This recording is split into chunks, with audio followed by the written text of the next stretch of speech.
మనం కుమారి aunty food court పక్కన ఉన్న చిన్న ఫుడ్ కోర్ట్ దగ్గరికి వచ్చామండి. ఆ తమ్ముడిని అడిగి అసలు కుమారి ఆంటీ ఫేమస్ అయిన దగ్గర నుంచి ఆ తమ్ముడు బిజినెస్ ఎలా నడుస్తుంది, ఆ తమ్ముడు ఏమేమి అమ్ముతాడు, ఇప్పుడు ఎలా నడుస్తుంది బిజినెస్ అనేది అడిగి తెలుసుకుందాం. హలో తమ్ముడు. హాయ్ మేడం, నా పేరు వినయ్. ఓకే, సో ఏమేమి అమ్ముతారు మీరు ఇక్కడ? మన దగ్గర ఫ్రై పీస్ పలావ్ ఒకటే మేడం, జీరా రైస్ దాంతో ప్లస్ 120కి అన్లిమిటెడ్. మన దగ్గర స్వీట్ కూడా కాంప్లిమెంట్ ఉంటుంది. మన దగ్గర మన ట్యాగ్ లైన్ వచ్చి బీటెక్ చదివి బిర్యానీ చేస్తా. ఇప్పుడు కుమారి ఆంటీ బాగా ఫేమస్ అయింది కదా, ఆ ఎఫెక్ట్ మీ పైన ఏమైనా పడుతుందా? లేదు మేడం, అలా ఏం లేదు. ఇక్కడ దగ్గరగా ఒక 20 షాప్స్ ఉంటాయి. మొత్తం మా నీటితో కలిపి స్టాల్స్తో కలిపి ఒక 20 షాప్స్ ఉంటాయి. ఏ రోజైనా ఎవరి వ్యాపారం వాళ్ళది ఆ టైప్లోనే ఉంటుంది. ఇప్పుడు మీలో ఒకరు ఫేమస్ అయ్యారు, మిగతా వాళ్ళు అట్లే ఉన్నారు. ఏమి ఈర్ష్య అసూయ లాంటివి ఏం లేవా? వాళ్ళ అన్న లోపల పెట్టుకుంటారు కానీ పైకి అయితే చెప్పరు కదా మేడం. అరే నువ్వు పెట్టుకున్నావా? మేడం లేదు, మన బిజినెస్ మనకి జరిగిపోద్ది. మనది ఇప్పుడు ఆవిడది అలా 3 అవర్స్లో జరుగుతుందో మనం తక్కువ మాది అంతా ఇప్పుడు ఉన్న స్టాల్స్ అవన్నీ కూడా 1 అవర్లో ఖాళీ అయిపోతాయి. 2 కల్లా 1 అవర్లో. ఇప్పుడు కూడా 1 అవర్లో ఖాళీ అవుతున్నాయా? అవుతాయి మేడం ఈజీగా. ఇప్పుడు మనకి ఇక్కడ మెయిన్ ప్రాబ్లం ఏమొచ్చిందంటే ట్రాఫిక్ ఆగడం వల్ల. ఇప్పుడు ఆవిడ 3 డేస్ నుండి రావట్లేదు, 3 డేస్ నుండి కూడా ట్రాఫిక్ అవుతుంది. అంటే క్రౌడ్ ఎలాగున్నా మాకు ఇక్కడ మా ఈ మెయిన్ సెంటర్ దగ్గరికి జనం అలాగే వస్తూ ఉంటారు. అంటే ఇప్పుడు ఆవిడ 3 డేస్ నుంచి స్టాప్ చేసింది, అప్పుడు కూడా ఇక్కడ ట్రాఫిక్ ఉందా? ట్రాఫిక్ ఉంది మేడం. అయితే ఈ ట్రాఫిక్ ఎఫెక్ట్ అనేది కుమారి ఆంటీది కాదా? కుమారి ఆంటీది కాదా అంటే ఒక రకంగా ఆవిడదే అని చెప్పాలి. ఇప్పుడు ఒక వీడియోలో వైరల్ అవి ఫేమ్ వచ్చింది, అలాగా దట్స్ వై అందరూ చూస్తూ వచ్చి జనం ఎక్కువగా ఆగి ఎక్కువ మెయిన్ పాయింట్ కింద చెప్పాలంటే కుమారి ఆంటీ అని పర్సనల్గా వచ్చి అక్కడ తర్వాత రెగ్యులర్గా అలవాటు అయ్యి ఎక్స్పెండ్ అవుతారు అన్నమాట. ఇప్పుడు ఒకే చోట ఒక 500 మంది నుంచోలంటే కష్టం. అక్కడ కొలైడ్ అయ్యి డివైడ్ అవుతున్నారు. అప్పుడు జనం మిగతా షాపులకు కూడా అలా వెళ్తున్నారు అన్నమాట. సో ఇప్పుడు కుమారి ఆంటీ వల్ల మీకు బిజినెస్ వచ్చింది అనుకోవచ్చు, ఎందుకంటే అక్కడ ఫుడ్ లేకుండా ఎక్కువ మంది వచ్చిన జనాలు సాలక మీ దగ్గర కూడా వచ్చిండొచ్చు. అది కూడా ఒక కారణం మేడం, అది కూడా ఒక కారణం.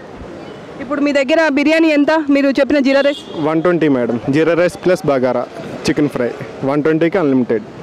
కుమారి ఆంటీ దగ్గర ఎంత? కుమారి ఆంటీ దగ్గర 150 మేడం, 150. ఏంటి స్పెషల్? పాపులారిటీ స్పెషలా?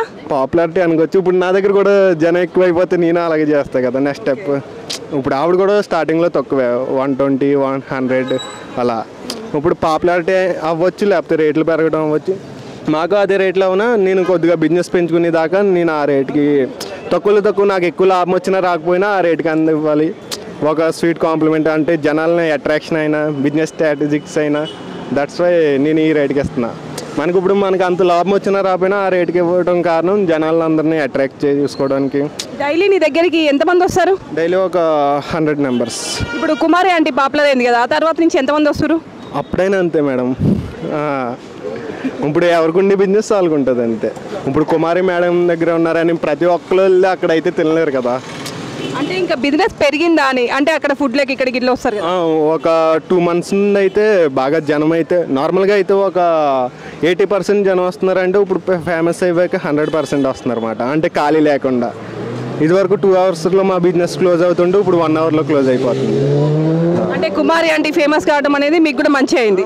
మంచిది జరిగింది. అలాగని ఎక్కువ ఇబ్బంది లేకుండా ఉంటే ట్రాఫిక్ అది ఇప్పుడు గవర్నమెంట్కి మా తరపు నుండి అన్న చెప్పాలంటే దీన్ని చూసుకుని బేస్ చేసుకుని అన్న ఏమన్నా చూసుకోవాలంటే ఇప్పుడు విజయవాడ ఉంటుంది, అక్కడ ఇలాగే చాలా ట్రబుల్స్ జరిగి అక్కడ ఏం చేశారంటే గవర్నమెంట్ దాకా వెళ్ళింది ఇష్యూ. గవర్నమెంట్ దాకా వెళ్ళిన తర్వాత ఇష్యూ ఏం చేశారంటే ఇంకా అటు కాకుండా ఇటు కాకుండా అందరికీ మంచి జరగాలి ఏం చేశారంటే మొత్తం రోడ్ మొత్తం క్లోజ్ చేసి ఫుడ్ కోర్ట్కి ఇచ్చేసి ఒక సైడ్ పార్కింగ్ ఇచ్చి అప్పుడు పీపుల్స్ హ్యాపీ, మేము హ్యాపీ కింద ఉంటామని. కానీ ఇక్కడ కుదరదు కదా, అట్లా కుదరదు కదా. ఇప్పుడు ఎందుకు కుదరదు మేడం? ఈ లైన్ మొత్తం వెళ్ళినా అటు సైడ్ తిరుగుతుంది. మనకి హైటెక్ సిటీకి వెళ్ళే రూటు, అవతల రూట్ మనకి ఈ అపార్ట్మెంట్స్ దాటితే అవతల రూట్ కంటిన్యూ చేసుకోవచ్చు కదా. అది ఇప్పుడు మనకి కింద నుండి వచ్చి ఇలా తిరుగుతారు, ఇలా కాకుండా కొద్ది ఫ్రంట్కి వెళ్తే మళ్ళీ మనకి ఆధార్ కూడా ఉంది. అంటే ఇప్పుడు రేవంత్ రెడ్డి మీ దగ్గరికి వస్తారు రేపు, అంటే ఇది ఏమన్నా మీరు అభ్యర్థన చెప్పదలుచుకున్నారా? వచ్చిన తర్వాత ఈ టైప్ మనం చెప్దామని. ఒకసారి వాళ్ళు కూడా మా కోసం ఆలోచిస్తే ఇప్పుడు జనాలు కూడా పార్కింగ్ లేదని ప్రాబ్లం. ఇప్పుడు దాకా జరిగిందంతా మెయిన్ ఇష్యూ ఏంటంటే పార్కింగ్ లేదు, వెహికల్స్ తీసుకెళ్ళిపోయి చలానా చేసి ఇప్పుడు దాకా మెయిన్ ఇష్యూ అది మేడం. అలా మాకు ఒక సైడ్కి పార్కింగ్ ఇచ్చి ఒక సైడ్ ఫుడ్ స్టాల్స్కి ఇస్తే ఇద్దరం హ్యాపీ, వచ్చి కస్టమర్స్ హ్యాపీ, మేము హ్యాపీ. ఇప్పుడు మీలో ఒకరి దగ్గరికి రేవంత్ రెడ్డి వస్తారు, మీరు ఎలా ఫీల్ అవుతున్నారు? ఇప్పుడు ఒక సాధారణమైన లేడీ ఇప్పుడు అంతలా పెట్టుకుని ఇప్పుడు ఇంతలా అంతలాగా డెవలప్ అవ్వాలన్నా చాలా స్ట్రగుల్స్ చాలా ఫేస్ చేసి ఉంటారు. ఇప్పుడు ఈ స్టేజ్కి వెళ్ళి ఒక సీఎం దాకా వెళ్ళారంటే చాలా గ్రేటే మేడం, అది అయితే చెప్పాలనుకుంటే. కుమారి ఆంటీ ఫర్ డే 10,000 సంపాదిస్తున్నా అంటుంది. మీరు ఎంత సంపాదిస్తారు? ఒక 15,000. మనం పర్ డే ఒక 2,000 3,000. కుమార్ ఆంటీ అంటే 10,000 అంటే చెప్పలేము, అది గమ్మునే చెప్పారా మేడం? ఓకే, అయితే నాకు తెలియదు, I don't know. Okay, per డేకి 10,000, మనకి పర్ డేకి 2,000 to 3,000. ఇంత చిన్న దాంట్లో 2,000 వస్తే గంత పెద్ద దాంట్లో 10,000 రాదా? అది మనం చెప్పలేం కదా మేడం, వాళ్ళు ఎలా చెప్తారా ఏంటో. సో ఫైనల్గా మీరు ఏం చెప్పదలుచుకున్నారు? రేపు సీఎం మీ దగ్గరికి వస్తాడు, వచ్చినప్పుడు మీరు ఏం చెప్తా, ఇది క్లోజ్ చేయమని చెప్పదలుచుకుంటున్నారా ఈ రోడ్ని? చేయమంటే ఆయన కూడా అన్ని రకాలుగా ఆలోచించి ఒక నిర్ణయం తీసుకుని మాకు మంచిగా వాళ్ళకి మంచిగా ఒక నిర్ణయం తీసుకుంటే మాకు మంచిదే, వాళ్ళకి మంచిది అని మేడం. Thank you madam.